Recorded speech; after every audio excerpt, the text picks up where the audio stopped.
All right, folks, my first guest tonight is an Oscar-winning actress. She starred in Philadelphia, What's Eating Gilbert Grape, and Nixon. This Sunday and Monday, she can be seen in the NBC miniseries Gulliver's Travels with her husband, Ted Danson. Folks, please welcome Mary Steenburgen.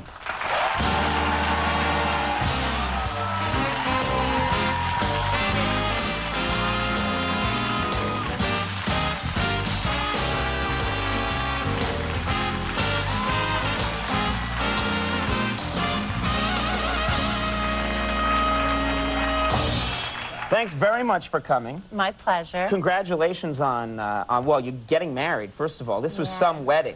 Can we talk about it for just a second? Because this is a huge event. Yeah, it actually wasn't as huge an event as, in the same way they made it out to be. It was a huge life event. Right. And then the President of the United States and the First Lady happened to show up, which would actually make it a big event. I guess so. But they didn't show up because it was this big glitzy thing. They showed up because they're like two of my oldest friends. That's right. Well, from Arkansas. You're from Arkansas. You've known them for a long time, but I would think that would just change. Someone from Arkansas?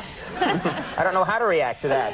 All right. It's a good thing. Yeah, it's a good thing. But I would think that would make, first of all, I heard that the President and the First Lady show up at the wedding, and the President had words of advice or wanted to talk to your husband, Ted Danson, the groom at that point, just before the wedding ceremony. No. He wanted to say, that's the word I heard, that he had some words to tell him. I know, but what did they just say about you in TV Guide? You can't believe everything you read, can you? I believe that. Yeah, TV sucks. Get out of TV. Stay in movies. No, but I mean, I actually heard that he gave him some advice before the ceremony. It wasn't before the ceremony, but at one point he kind of, when he first met him, he sort of gave him one of those big brotherly looks about, you know, don't you ever do anything to hurt her kind of thing. Right. And then Jonathan Demme, my friend who directed Philadelphia, and Melvin and Howard, he did the same thing. And so Ted said, God, if I'm not absolutely wonderful to you, not only will I never work in this business again, but I'll probably be deported. So, I would think. I know. It's kind of daunting. When the President of the United States is telling you, hey, be good to her. Do you know what I mean? All these weird thoughts, you know, he can turn off my electricity. He can call in the Marines. This man has a lot of power. You know, AWACS would swoop in and blow up Ted Danson if anything went wrong. Well, I think he's safe. I think it's okay. Well, that's good. What did you, now the big question is the gift. What wedding gift did you get from the Clintons? A blender. Presidential seal on it. It's the presidential blender. Yeah. That's great. No, I wish that was true. Please have that be true. It was just a joke. Well, why don't we leave it that way? Okay. No, what did they really, I mean, what did they really get you? People are intrigued. They gave us an amazing, it's a painting that was painted by this 80-year-old man in Montgomery, Alabama that has painted, he's a self-taught artist, and Hillary and I had gone to an art gallery that had all these wonderful paintings by people who taught themselves, mostly very poor people, mostly in the South, and we just loved them because they were so fun and beautiful, and so there was one artist, this guy named Mose Tolliver, and I kept saying, love his paintings, and so they tracked one of them down, actually at a gallery here in New York. Well, that's kind of cool. So the First Lady is a good gift giver. She, like, listens and realizes, oh, that's a good gift to get somebody. She's a good friend. Oh, that's really nice. She's a great friend, yeah. All right. Well, someday I'll get a gift from her, I'm sure. Any day now.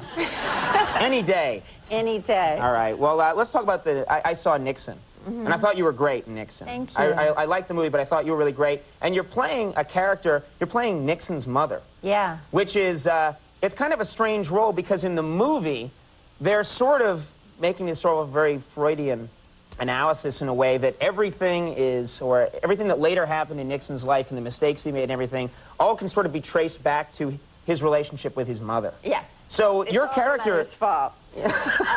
So Watergate is, they should have, the Watergate is your fault and everything, the whole scandal. I know, but these are broad shoulders, so. I think that Oliver Stone, in all the research that he did, and actually when I started talking to people, the thing that people said was that she was an extraordinary woman and a good woman, and she was Quaker and she was very generous, but that there was also a question of whether or not her son ever felt that he was just completely loved as he was, you know, and so the premise was And a lot of people said that they felt that was true of him, you know, so that he, in a sense, was always seeking that love. And then later in the movie, you sort of become a ghost. You start appearing to Nixon. Him. Yeah, and it became sort of like a horror movie, you know. You're just like popping out of classes and going, ah! He's going, oh! And it was very...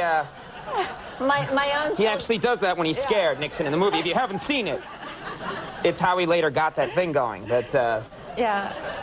I haven't shown it to my own children. I'm sure they're looking forward to that. I know. You know. It's going to replace, right, the Halloween. It was fun because I actually got to work with Anthony Hopkins, because most of the film I'm the mother to the boy Nixon, but I actually got this one scene with Anthony Hopkins, which was thrilling since he's a big hero. So. Yeah, great to get to work with people like that. Yeah. Now, you actually, you stated earlier from Little Rock, is that right? Yeah, from North Little Rock, actually. It's kind of...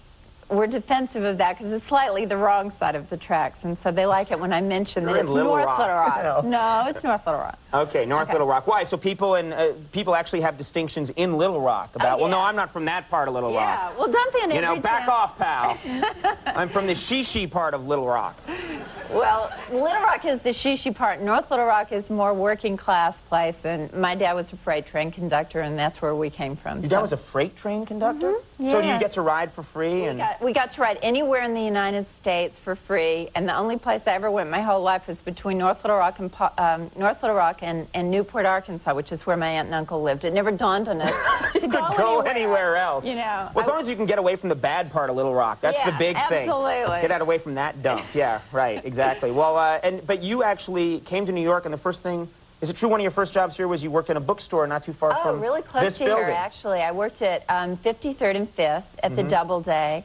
And it was, you know, I have this incredibly thick Southern accent. I'm going to acting school in the day, and then at night... Was it thicker then at the time? Are you saying more, it's thick now? Is that no, I'm saying it's not thick now.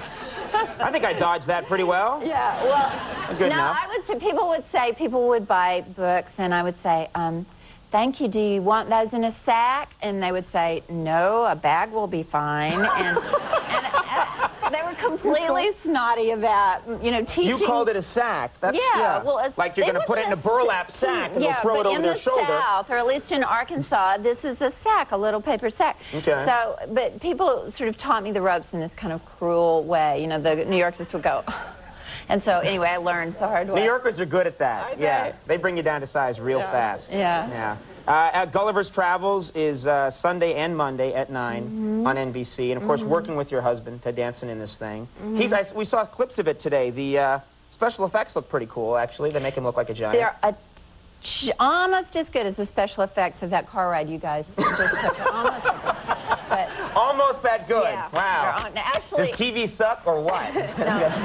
Actually, it's pretty amazing. I mean, it's really incredible. There's stuff that we did that wasn't invented until about 2 or 3 months before we used it. So it's really state of the art. But it's not just the special effects. The actors are amazing, and the whole thing is very beautiful. Oh, it's great. That sounds cool. And you liked working with your husband? It feels good? Well, there's that mad dash in the morning to see who gets to the mirror first. He's very egotistical, but other than that, it's like, it's great. It's great. It was fun. All right. Well, as I said, it's Sunday and Monday at 9 on NBC. Mary Steenburgen, it was really nice to have you with us. Thanks for coming. It's nice to see you again.